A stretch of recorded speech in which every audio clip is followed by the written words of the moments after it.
许我低调，礼貌微笑。我策马越过万水和千山，血脂轰轰烈烈，成了你眉眼。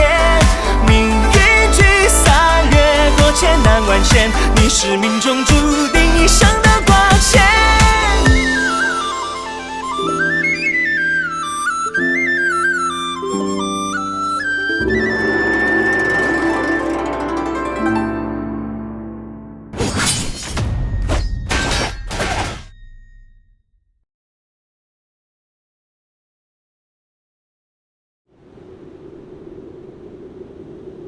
你什么时候啊？18年前，你母亲生你去世的那一天。我听闻南方有起死回生之法，但我游历3年，找到的不过是一个又一个的谣言罢了。能死而复生的人，一个也没有。但是那3年的游历，也让我有了非常重要的收获。是母亲的消息。我遇到了不计其数的红颜知己。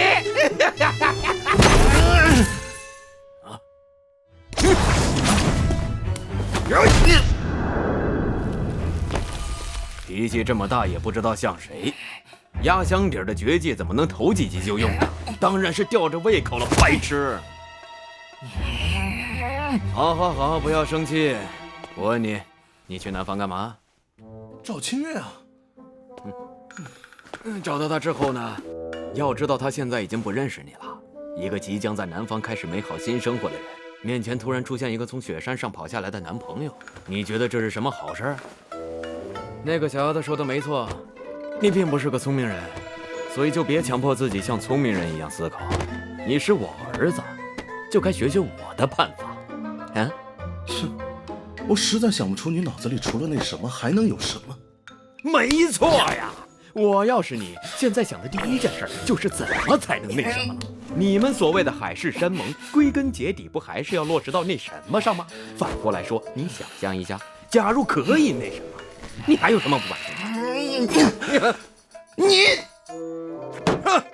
这方面我可是绝对的天才，毋庸置疑的大宗师，造诣甚至超过了我身为首席勇士的武艺，所以我可以告诉你。以你现在的模样，就算找到了清月也没戏，他早就把你忘光了，说不定在南方过上了公主般的生活。你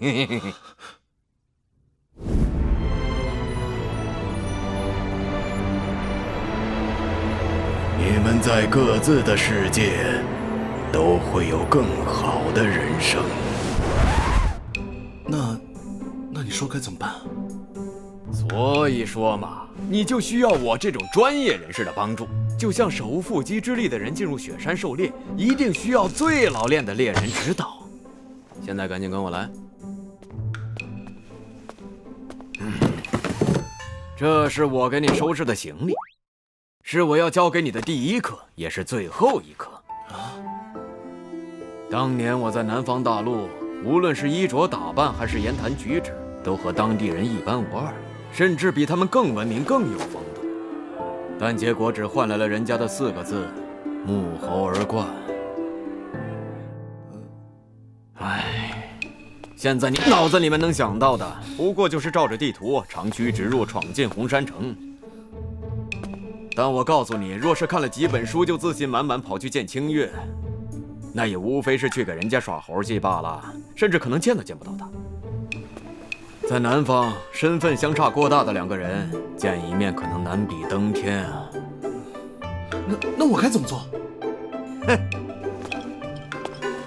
你要重新追一个女人，就必须融到她的圈子，和她朝夕相处。距离产生美，摩擦产生热。我南下3年，喜欢念叨距离产生美的人有很多。他们喜欢的女人，最后都和我热络成了红颜知己。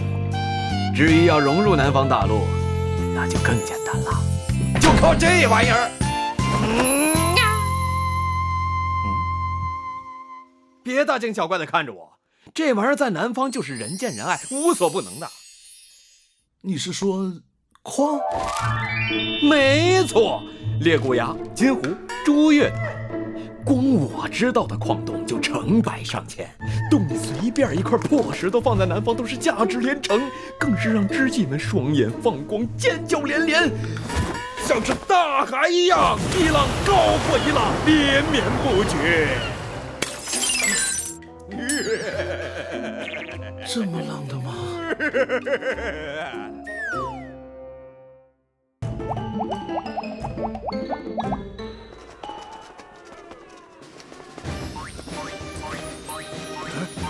快看！我天哪，作家不是暗金战马！战马前还有一条移动的光。我曾听人说，盯着那些出门骑好马的人眼睛会被闪瞎，想不到居然是真的。会发光的人，难道是从北边过来的？你看那外衣，真金似仙和祥云刺绣，天然皮纹巧妙融合针织纹等的艺术体现，超细涂层缔造精美图案，脚上的电浆比翼鸟飞履，毫无人性啊！此人不是家里有矿，就是实力不允许他低调。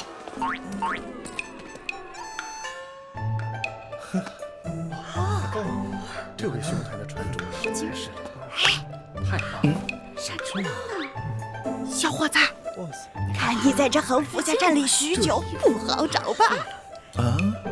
每年到这个时候都严打，只好偷着卖。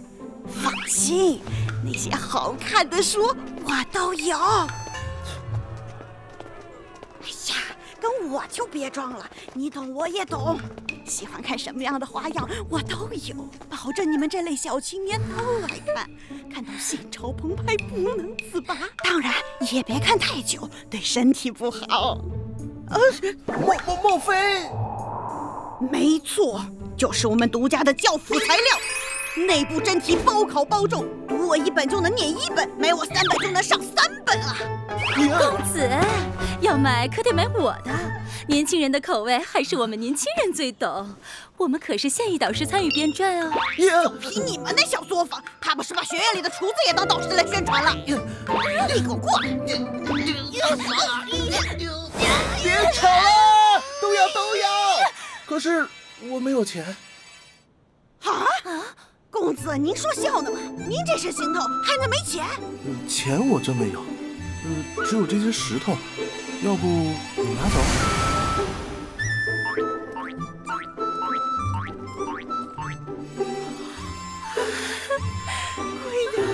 我们好像发财！妈，麦粒读书果然让人心潮澎湃，不能自拔呀。清月，年龄18，身高，体重，身份，大宗师朱俊生关门弟子，身体情况，体内无魔种。3维。现在住址新湖大酒楼宗师套房。撒币在这里，果然是万能。